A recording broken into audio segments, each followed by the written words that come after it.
오늘 짝 이 정도는 알아야 할 뉴스 ERU 시간입니다. 오늘 함께할 위원님도 소개해드릴게요. 나이론 위원님 반갑습니다. 김충성 위원님 반갑습니다. 안녕하세요. 네, 안녕하세요. 저희 오늘 화면도 그렇습니다만 벌써 명절 분위기가 확 나는 것 같아요. 도로도 그렇고 이동하시는 분들이 벌써부터 있으시죠? 그런 것 같습니다. 네, 여러분들 이동하시는 분들 아무래도 명절 잘 좀 다녀오시길 바랄게요. 안전하고 또 건강하게요. 자, 첫 번째 ERU 공개하겠습니다. 기로에선 시장, 한가위 후 증시 방향 탐색입니다. 미증시의 3대 지수의 상승폭까지는 미치지 못했지만 코스피 코스닥이 상승을 나타내면서 추석 연휴를 맞이하게 됩니다. 과연 우리 증시가 쉬는 동안 어떤 일이 있을 예정이고 우리는 다음 주를 맞이하게 될까 궁금합니다. 먼저 나인호 위원님의 좀 분석 날카롭게 부탁드릴게요. 일단 페이스북에 대해서 이제 많은 분들이 이제 분기별로 1년에 이제 두세 차례 정도 좀 공개가 되는 내용들인데 사실 많은 분들이 걱정을 좀 하셨죠. 일단은 뭔가 좀 크리티컬한 내용이 좀 나옴으로써 시장에 큰 영향을 미치지 않을까. 또 오늘 같은 경우에는 쿼드러플 위칭되다 보니까는 그런 부분들에 대해서 많은 분들이 좀 긴장을 하셨지만 사실 딱 열어보니까 별 내용이 없지 않습니까? 앞으로 시장 걱정을 해야 되고 경기는 안 좋지만은 그냥 이래도 좋고 저래도 좋고 잘 모르겠어. 사실 이 내용이라고 해도 과언이 아닐 정도로 명확하게 딱 이거다라는 내용은 없습니다. 물론 굳이 따진다라면은 경기는 침체 상황이고 금리는 인상을 해야 된다라는 것이 사실상 어떤 매파적 발언에 대한 어떤 그 의견들에 대해서 상당히 좀 힘을 실어주는 그런 내용들이 이제 줄을 이뤘습니다. 결과적으로는 시장에서 우려했던 것만큼의 어떤 부정적인 의견들 자체가 이제 없었기 때문에 시장은 오히려 그에 대해서 화답하듯이 기술적 반등의 어떤 상승세를 좀 강하게 좀 보여줬었고 우리나라 같은 경우에 좀 반면에 조금은 아쉽지만 쿼드러플 위칭 대회와 또 이제 연휴를 좀 앞두고 있다 보니까는 종목별로 상대적으로 매수보다는 매도 물량이 좀 나오면서 투매라든지 급격한 어떤 급등 그리고 그 이후에 당일 시가까지 좀 밀리는 좀 아쉬운 모습들을 보여줬습니다. 자, 일단 전반적으로 일단 이런 상황들을 이제 하나하나씩 짚어보게 된다면 일단은 전 세계 글로벌 경기는 침체 상황이다라는 것에 대해서는 그 누구도 이의를 달지 않고 있습니다. 앞서 일전에도 좀 말씀드렸다시피 사실 원달러 환율뿐만이 아니라 지금 현재 엔달러라든지 또는 이제 파운드와 또는 어떤 유로와 각 국가별의 어떤 화폐 역시 마찬가지로 그 각 국가별 화폐 대비 달러의 가치가 천정부를 치솟고 있습니다. 이미 달러 인덱스 같은 경우 이제 110 그 이상으로 돌파한 상황이고 이런 어떤 상황들을 놓고 봤을 때 앞으로도 쉽게 이 상황이 타개되긴 좀 어렵겠다. 당분간 유지가 될 가능성이 좀 매우 크다라는 의견들이 계속적으로 좀 나오고 있고 그러다 보니까 시장에서는 두 가지 의견이 양립되고 있습니다. 일단 바이든 대통령 같은 경우는 지금 현재 중간 선거에 대한 어떤 의견을 좀 가지고 있죠. 그래서 중간 선거에서 어쨌든 간에 표를 좀 많이 얻어야 되는 입장에 있다 보니까 대표적으로 정치인들이 가장 많이 하는 게 시중에 돈을 많이 푸는 거죠. 시중에 많이 돈을 풀어줌으로써 민심을 얻는다는 건데 네. 일단 반면에 연준에서는 되도록이면 기준금리를 인상을 하겠다. 기존의 테이퍼링 전략, 정책은 그대로 고수를 하겠다.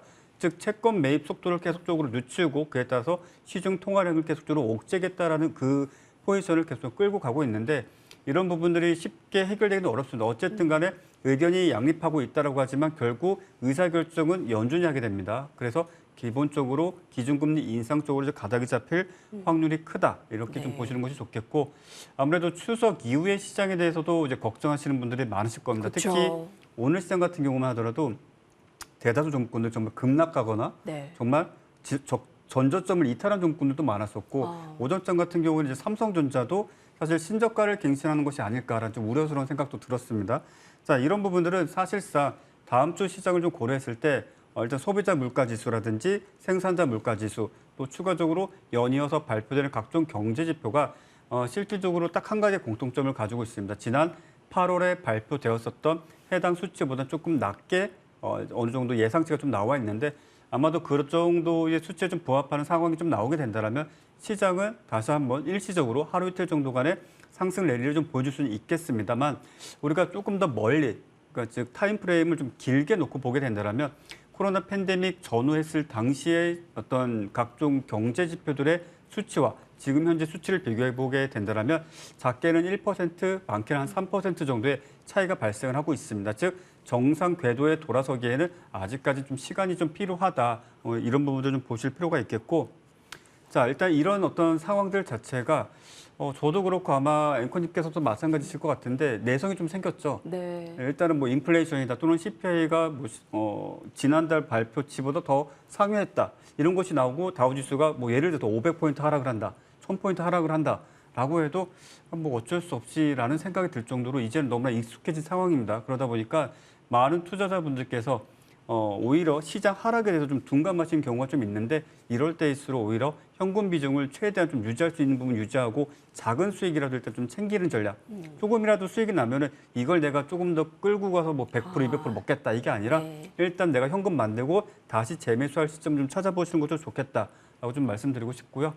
4분기 시장에 대해서 이제 많은 분들이 이제 걱정과 고민들이 많으시리라 생각을 합니다. 네. 일단 저는 여러분들께 외국인과 기관의 어떤 수급을 꼭 봐야 된다. 네. 제가 항상 정말 좋아하는 말 중에 하나가 시장의 저점은 외인이 만들고 시장의 고점은 기관이 만든다라는 말이 있습니다. 자, 이 말은 지금 현재 사실상 시장의 저점 우리가 감히 예측을 하기가 매우 어렵습니다. 기껏해야 코스피 바로 직전 전저점이죠. 전저점 부근대에서의 어떤 반등을 보여줄 것인가, 해당 가격까지 조정을 보여준다 할지라도 그 가격을 이탈할 것인가 이 정도인데 그런 어떤 좀 부정적인 의견이 팽배한 시장 상황 속에서도 외국인과 기관이 적극적으로 지금 매수해주는 종목군들이 분명 네. 존재합니다.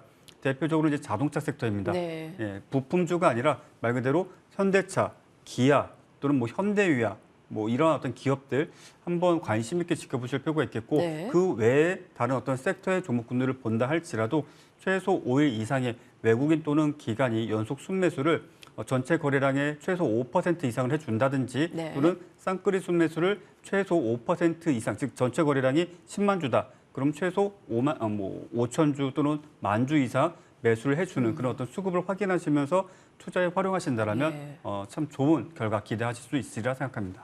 미국에서 발표된 베이지북에서는 6에서 12개월에 여전히 수요 부진, 인플레 경고, 경기 침체 똑같았습니다. 이제 좀 내성이 생길만하다라는 부분. 그런데도 작은 수익은 이거 조금 더 욕심내는 것보다 일단 현금으로 챙기는 전략이 유효하다라고 제안을 했고요. 섹터를 봤을 때 외국인 기관들이 쌍끌이 매수하는 것을 봐야 된다. 필히 그게 자동차와 2차 전지 섹터를 강조했습니다. 자, 하반기에 조금 가이드라인이 제시가 되시나요? 자, 김중섭 위원님의 의견도 들어보겠습니다. 일단 뭐 베이지북이 공개가 됐죠. 네, 뭐 내용을 본다면은 뭐 이제 아시겠습니다만은 뭐 뻔한 내용이었습니다. 뭔 내용이었습니까? 뭐 수요 감소, 뭐 미국 경기가 뭐 미약하다라고 했고 또 이제 여전히 그 인플레이션, 네, 뭐 이런 부분들에 대해서도 좀 얘기가 나왔습니다. 뭐 바뀐 게 없어요. 이 말로 본다면은 이 연준의 스탠스 역시나 안 바뀐다라는 얘기가 되겠죠. 네. 네, 금리를 올린다라는 얘기입니다. 일단은 뭐 시장에서 그 예상을 하고 있는 것이 바로 75bp 아니겠습니까? 네. 당연히 뭐 75bp가 인상될 것이다라는 부분들이 기정사실로 지금 받아들여지고 있는 상황인데, 근데 여러분들 이렇게 보셨으면 합니다. 사실 그래요. 이 금리 때문에 우리가 지금 많이 좀 불안하고 안 좋고 이런 부분들이 좀 있긴 합니다만은 그런데 이 금리 올리는 것은 당연한 겁니다. 당연한 거예요. 뭐 지표가 뭐 좋게 나온다 이래도 걱정이고 나쁘게 나온다 더 걱정이고 하는데 사실 여러분들 이렇게 보시면 될 것 같죠. 이게 지표가 발표가 계속 있습니다. 이번에도 있고 다음 달에도 있고 1년 내내 있는데 우리가 주식하는 사람으로서 사실 이런 부분들이 이거 정말 이 부분 때문에 고민만 하고서 망설이기만 하고 이래야 되냐라는 것을 저는 말씀을 드리고 싶은 겁니다. 제가 봤을 때는 이제 나올 만큼 다 나온 것이 아닌가 싶어요. 더 나쁜 악재들이 좀 있을까 싶기도 합니다. 만약에 있다고 한다면은 우리가 알고 있는 그런 이슈, 그런 악재들일 거예요. 우리가 알고 있는 그런 악재들은 어떻습니까? 더 이상 악재가 아니죠.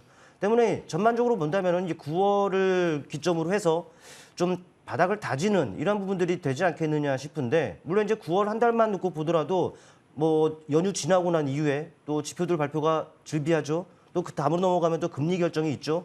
네, 이런 부분들이 있기 때문에 어찌 보면은 좀 도처에 지뢰받친 상황이 지금 이런 부분들이 아닌가 싶은데 하지만 다음 달은 별거 없습니다. 때문에 이 9월 달은 좀 약간 뒤숭숭한 시장 분위기가 있다 하더라도 점차적으로 바닥을 다지고 뭐 9월이 또 이제 가면 갈수록 이제 다시금 반등 시도가 있을 것으로 판단이 되는데 걱정을 하더라도 10월 가서 하면 될 것 같습니다. 때문에 네, 지금 상황은 어찌됐든지 간에 뭐 시장의 부침으로 인해서 가격들이 많이 싸졌어요. 근데 주식하는 사람의 입장으로서 본다면은 시장도 내려와 있고 종목들도 내려와 있고 어찌 보면 이러한 부분들을 봤을 때는 무엇을 담아야 되느냐, 이 저점 매수를 어떻게 어느 섹터에서 어느 종목으로 해야 되느냐 이 부분만을 좀 고민을 하시는 것이 저희 현재 상황에서는 맞기 때문에 네. 너무 걱정하지 마시고요.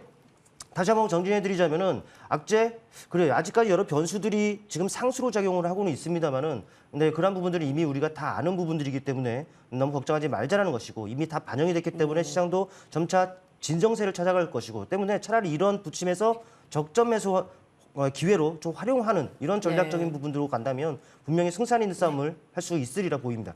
미국에서 금리 인상 75bp 기정사실화되고 있습니다. 특히 처음에 뭐 빅스텝, 자이언트 스텝이라는 말이 나왔을 때만 해도 굉장히 긴장감이 컸잖아요. 근데 지금은 이제 다 아는 악재들 선반영이 되었다라는 측면으로 좀 보시고요. 여기서 좀 더 큰 악재가 나올까라는 부분에 대해서는 우리가 좀 긍정적인 면을 갖게 됩니다, 여러분. 자, 그러면 하반기에 실적 아니면 또 수급 아니면 섹터 모든 것을 포함한 가장 좋은 점은 무엇인지 두 번째 이한류에서 살펴보도록 하겠습니다. 하반기 반등 섹터, 최악의 실적 탈출 업종은 단도직입적으로 여쭤볼게요. 최악의 실적을 탈출할 업종 섹터가 무엇인가요? 아무래도 이제 코로나19 팬데믹이 발생했을 당시에 아무래도 좀 악재로서 작용했었던 기업들이겠죠. 대표적으로 뭐 숙박이라든지 뭐 코로나 카지노라든지. 피해주들이요. 그렇죠. 일단 그런 기업들은 지금 현재도 상황이 매우 좋지 않은 경우가 많겠죠. 일단 코로나 자체가 아직 종식되지도 않았고 확진자 수도 지금 대대적으로 언론에 나오지는 않지만 계속적으로 높은 수치를 좀 유지해주고 있다 보니까 아직까지는 실제 시장에서 크게 관심을 받지 못하고 있습니다. 그런데 이런 부분들이 실적이 과연 좋아졌는가를 생각해 보게 된다면 사실 코로나 팬데믹 발생 이전의 실적과 지금 현재 실적을 비교해 보게 된다면 사실 비교 가치가 없다라고 해도 될 정도로 아직까지 매우 저조한 상황입니다. 물론 바로 직전, 전년 대비했을 때는 실적이 조금 좋아질 수는 있겠지만은 그것 자체가 기업 자체가 어떤 뭐 성장을 하거나 또는 앞으로 계속적인 상승세를 보여줄 만큼의 어떤 주가 모멘텀으로 작용하기도 좀 어렵다라고 좀 말씀을 드리겠고요. 뭐 한 가지 제가 좀 조심스럽게 이런 얘기를 좀 드리면 지금 현재 시장에서 좀비 기업이라는 것이 유행처럼 번지고 있습니다. 좀비 기업이요? 네. 이제 코스닥 시장 기준 했을 때 아무래도 외부 차입금을 가져와 가지고 기업 운영을 좀 하는데 그런 과정 중에 있어서 차입금에 대한 이자를 제때 갚지 못하는 기업들이 너무나 많다는 겁니다. 이걸 좀 극단적으로 표현하게 된다면 10개의 기업 중에 5-6개가 그런 상황이다라고 이야기할 정도로 지금 현재 실적 매출도 최악인 상황이지만 지금 현재 별도의 어떤 부채에 대한 이자 비용도 제대로 갚질 못하고 있는 그런 기업들이 현재 시장에 좀 많다라는 점을 좀 알아주실 필요가 있겠고 대다수의 앞서 말씀드렸었던 뭐 실적이 좀 바닥권에서 또 더 이상 떨어질 때까지 떨어진 어떤 기업들이 반등세를 보여준다. 그럼 실적이 좋다라기보다는 어찌 본다면 기술적 반등 또는 어떤 반발 매수세 또는 직전 저점대에서의 어떤 추가 매수세가 들어오면서 일시적인 반등을 좀 보여주는 경우가 많다라고 좀 말씀을 드리도록 하겠고요. 대표적으로 최근에 타이어 관련주들 코로나19 팬데믹 발생 이전에는 평년치를 유지하다가 발생 이후에는 아무래도 사람들이 차량 유지 보수 또는 어떤 신차 출시, 구매 제한 이런 부분들이 있다 보니까 아무래도 매출 규모 자체가 현저히 떨어지는 그런 국면에 맞닥뜨리게 되었는데 지금 현재는 그 당시보다는 조금씩 매출이 좋아지고 있다는 어떤 기대감이 생기고 있습니다. 물론 사실입니다.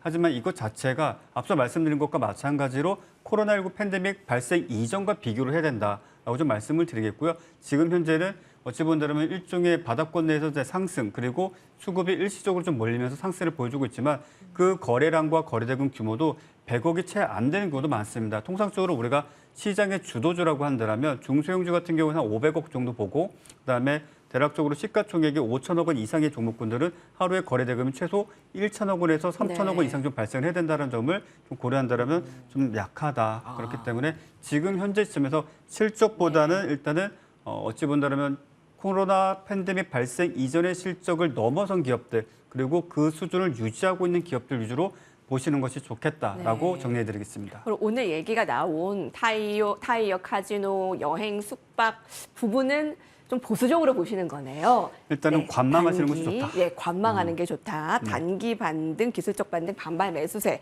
정도로 좀 보고 계시네요. 자, 오히려 앞서서 나이롬 위원님은 뭐 자동차나 그러니까 2차 전지 섹터를 조금 더 우위에 두고 있습니다. 자, 김충섭 위원님, 하반기 증시 섹터 최악의 실적 탈출 업종 유효하게 보십니까? 좋게 보십니까? 일단 대체로 우리 나인원 위원님의 의견에 거의 동의합니다. 그래요? 네, 일단 사실 아시겠지만 우리가 그 안 좋은 시국을 거쳐왔다 보니까 대부분의 섹터, 업종, 뭐 산업 다 안 좋아요. 종목들은 오죽하겠습니까? 그런데 이 코로나와 관련해서 물론 이제 코로나 이제 좀 약간 이게 뭐야 하는 이런 분위기 아니겠습니까? 물론 이제 여러분 조심하셔야 됩니다. 경계해야 되고 항상 건강 잘 챙기셔야 되는데 이 코로나 이 대수롭지 않게 지금 생각하고 있듯이 그렇다면은 이제 코로나로 인해서 가장 피해를 봤었던 종목들이 어찌 보면은 실적적인 부분에서 가장 이제 수혜가 될 수 있는 부분들이기도 합니다. 뭐 대표적으로 저는 그 여행 쪽, 항공 쪽 좀 말씀을 드리고 싶은데 일단 뭐 최근에 보면은 그쪽은요 7월부터 국제선 여객 수요 그 회복이 아주 가팔라지고 있다는 부분들을 알 수가 있습니다. 또 정부 같은 경우에도 그 면세한도죠. 네, 600달러에서 800달러로 이제 상향시키면서 이 업종 전반에 이제 지원에 지금 나서고 있는 상황이다라는 것을 알 수가 있고 또 일본에서는 그 입국 정책을 좀 완화하고 있고요. 또 우리나라 같은 경우에는 검사 이런 문제 폐지하고 있는 부분들이죠. 때문에 이제 예매, 뭐 예약이라든지 이런 부분들이 정말 치솟고 있고 어찌 보면 이러한 부분들은 향후 네, 실적에 기여하는 부분이라고 할 수가 있겠습니다. 물론 이제 이뿐만 아니라 타이어 쪽, 뭐 실적 개선 뭐 전망이 되고 있는 상황이고 카지노도 마찬가지, 뭐 면세 쪽도 마찬가지 합니다만은 그래요. 어찌됐든지 간에 실적 괜찮아지겠죠. 그 더 안 좋은 시국을 거쳐왔는데 일반적인 상황에서 이제 코로나가 정말 아무렇지도 않게끔 느껴지는 이런 상황인데 더 좋아지겠죠. 근데 저는 이런 말씀을 좀 드리고 싶습니다. 지금 시장이 과연 실적으로 인해서 움직이는 장인가? 네, 이런 부분들 좀 말씀을 드리고 싶어요. 네. 실적, 수급, 기본적인 뭐 펀더멘털 이 종목들이 지금 아무리 좋아도 안 가는 거 아니겠습니까? 안 갑니다. 이거는 여러분도 잘 아실 거예요. 움직이는 종목들의 특징이 뭐겠습니까? 네, 아무리 실적이 근본적 상승 모멘텀이라고 하더라도 지금은 이슈죠, 이슈. 한번 반짝이고 말아버리는 이슈가 아니라 지속 가능한 이슈가 있는 섹터. 그러면서 이슈가 나올 때마다 정말 이 종목들이 반응을 한다는 겁니다. 때문에 지금은 아무리 실적 좋고 수급 좋고 기본적 네. 펀더멘털 가치적인 부분들이 뭐 뛰어난 종목이라 하더라도 언젠가는 가겠습니다만은 지금 당장은 여러분들을 좀 지루하고 더디고 좀 돌아가게끔 할 수가 있을 겁니다. 때문에 지금은 딱 명확하죠. 네, 이슈입니다. 이슈에 네. 초점을 두고서 네. 섹터를 선정하고 시장에 임해야지만이 좀 더 좋은 결과 있으리라 말씀드리겠습니다. 네, 지금 시장은 실적보다는 이슈다. 네. 여기 단도직입 한마디를 주셨습니다. 자, 그러면 이할률이 여기까지고요. 바로 저희 다음 코너가 그런 이슈를 보는 코너잖아요. 자, 정확합니다. 바로 넘어가겠습니다.